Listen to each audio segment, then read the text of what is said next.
This video is going to be a quick intro to how I built my own pack raft.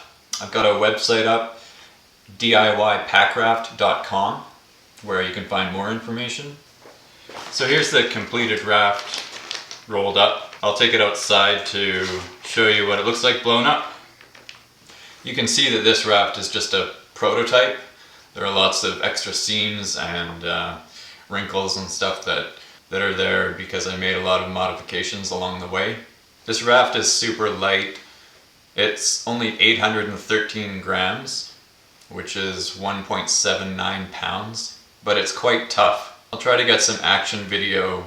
I have some pictures on the website of a friend of mine paddling it in a lake, but it's quite calm that day, so I'll take it out on the river just to show you that it doesn't fall apart in the water. And this is the 30 denier ripstop nylon with the heat sealable polyurethane coating. It's very light and it comes on a roll like this. It's kind of expensive, so I'm looking for other options and I've found a couple. I'm trying them out now and it's quite strong too. Let's see if I can rip it. I'm trying as hard as I can and I can't break it. If I start at an edge, I can probably, I can get it to rip fairly easily, but it takes some effort, and it does have the ripstop squares so that any rip that starts, it doesn't propagate. Now I can't even get it to start. So I use a single layer of this fabric for the tubes of my pack raft. I don't know if you can see this in the video, but one side is an off-white, and that has just a very thin coating of polyurethane on that side. And the other side is a brighter white, and that is the heat sealable side. And that is on the inside of my tubes. The floor of my raft is made up of a double layer of this fabric. So there's two layers that are bonded together with the heat sealable side in between them. And I'll show you how I've made the seams on the raft without any sewing or glue. This is a heat sealing iron used mainly for covering radio controlled airplanes, and this is what I used to make my first pack raft. I don't recommend getting this size. This is the regular size, but you can get a trim sealing iron which has a much smaller foot. This one is too big, so when you're trying to do fine little motions, you end up heating up parts of the fabric that you don't want sealed, and that can ruin the coating on the inside, so you'll maybe end up having to patch that. So you can cut this fabric just like paper. It's really easy to cut. You don't even have to work the jaws of the scissors. You can just kind of pull it through if you have sharp scissors. I'm just showing you this on a scrap. Normally when you're working with a larger sheet of this stuff, it's not rolling up like this, so it's not such of an issue. The bigger issue is working with a giant sheet and trying to join two things together. But for the purpose of this demonstration, I'm just going to show you on two small pieces. I'm actually going to tape these down just so they're not moving around too much. I'm lining them up the way that I want them. I'm going to find a scrap that's longer than the seam I want to join. Then I'm going to cut a strip a couple centimeters wide that'll bond that seam. And I'll just cut that off of another piece of scrap. It doesn't have to be perfect. The width doesn't matter too much. These two have the bright white side down, which is the heat sealable side. And I'm going to place this strip underneath them with the heat sealable side facing up, and I'm going to orient it so that the seam is as close to centered on that strip as possible. These two on top should basically be touching but not overlapping. I'll just tape this other end to hold it in place for now. So since this iron is quite a bit bigger, wider than this strip, I'm going to have to use just the edge of it and the tip to do my sealing. So Just start using the tip and just sort of work it around over the seam, bonding the two larger sheets to the smaller piece underneath. And you just have to kind of play around with the heat setting on your iron. And now that that end is started, it can be a bit quicker.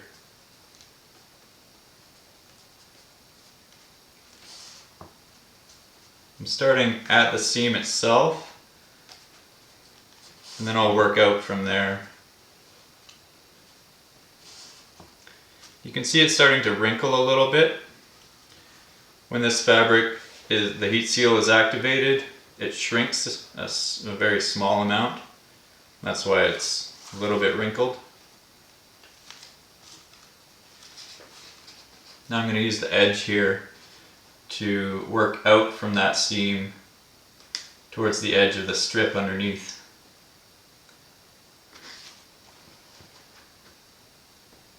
I'm not going right to the edge because if I do that, the heat seal on this will be activated and it'll try and seal it to the cardboard below. You don't need to get it right to the edge. I'm just holding this at an angle so that only the edge of the iron is touching the fabric. Now I'm going to do the other side going this way.